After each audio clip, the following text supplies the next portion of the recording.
help but feeling like something is missing here. He can't walk upstairs. He's calling out for dead people. He doesn't know how many words are in a sentence. Who is actually running the show? I can't imagine that he's sitting there and coming up with policies. Well, that's what we would all love to know, Erin, I got to tell you. And it is terrifying because, you know, our process here in America is that the voters get to choose who leads us here in America, who our representatives are, you know, from the local level all the way up to the president of the United States.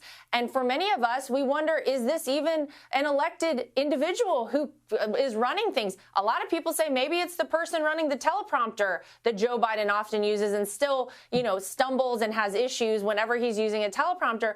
But that's the million-dollar question. Who is behind the scenes? Who's making these major important decisions that obviously have incredibly terrible, at this point, ramifications for people here in America? You see decision after decision that Joe Biden has made, and where it has led us here in America. I mean, inflation is at a 40-year high. We have gas prices, again, on the rise. The fully open southern border, crime skyrocketing all over America. So whoever is making these decisions has put America on a really terrible path, and it's hurting our people. So we'd all love to know the answer to that question as well. Unfortunately, I don't have it for you.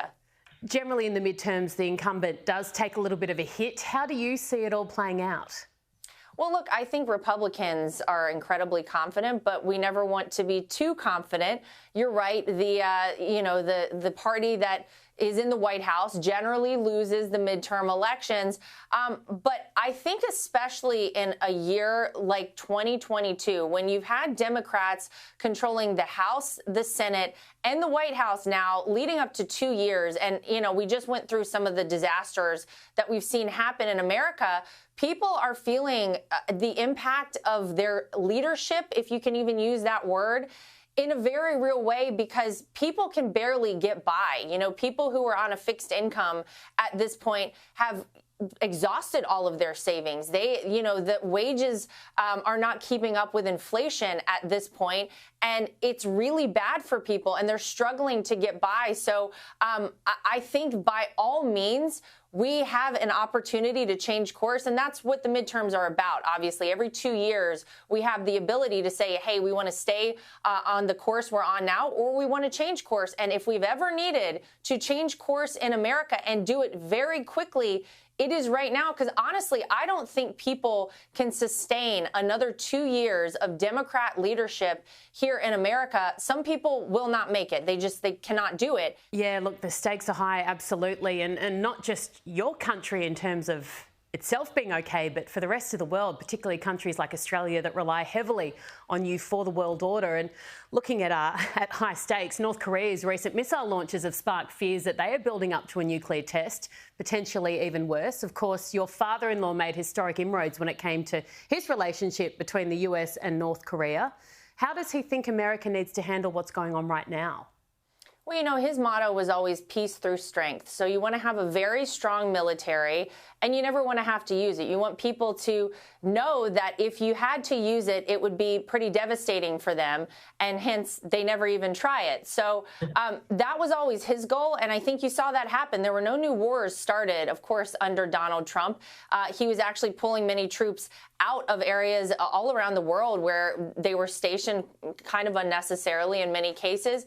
But you look at particularly with North Korea, with Kim Jong-un, the strides that were made there. We were on the brink of a denuclearized Korean peninsula, and that was historic. That, you know, that's something that people have been talking about for decades, and no one thought possible until Donald Trump came into the picture. And of course, you want to keep your allies close, but sometimes you want to keep your enemies even closer. And sometimes it's good to get along with those people so that there is no issue. And of course, that is the approach that my father-in-law took. At this point, you know, I think it would behoove us here in America to stop with the pronouns and the nonsense in our military, and actually have military readiness as a feature that we are you know, putting forward for our troops at this point. But unfortunately, it doesn't seem like that has been the case. Well, your father-in-law is also keeping the pockets of a lot of lawyers over there fairly full as well. We see that the Mar-a-Lago documents dispute has gone to the Supreme Court now. And he's also just announced that he's suing the CNN, and no love lost, of course, at all between your father-in-law and the CNN for fairly obvious reasons.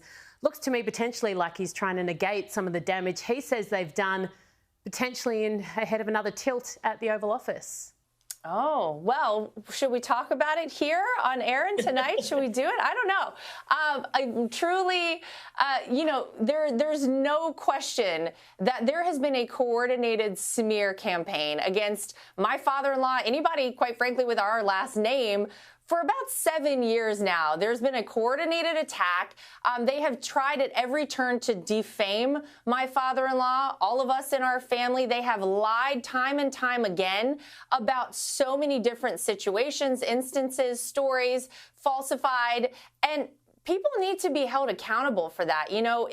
That's what the American people deserve. Journalism, it feels like, is truly dead in so many respects here in America.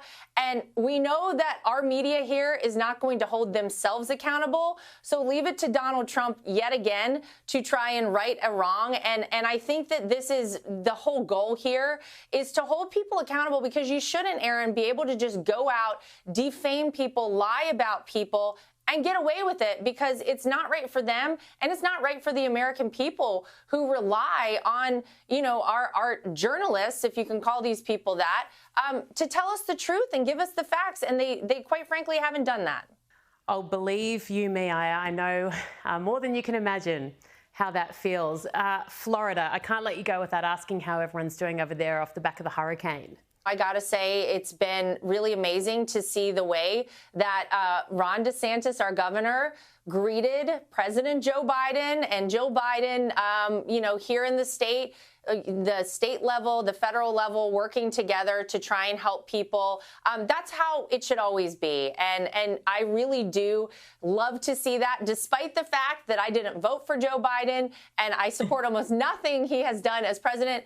That's what we should be seeing happen time and time again, people working together to help Americans and do the right thing. No, it's very important. We all know that. But I think I've just found my headline here. Lara, did you just compliment Joe Biden?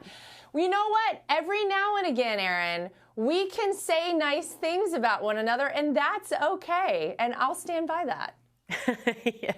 No, I love that. Thank you so much. I really appreciate your time. We love having you here on Aaron, and of course send all our love Australia's way over to the people of Florida as they continue their recovery. Thank you so much.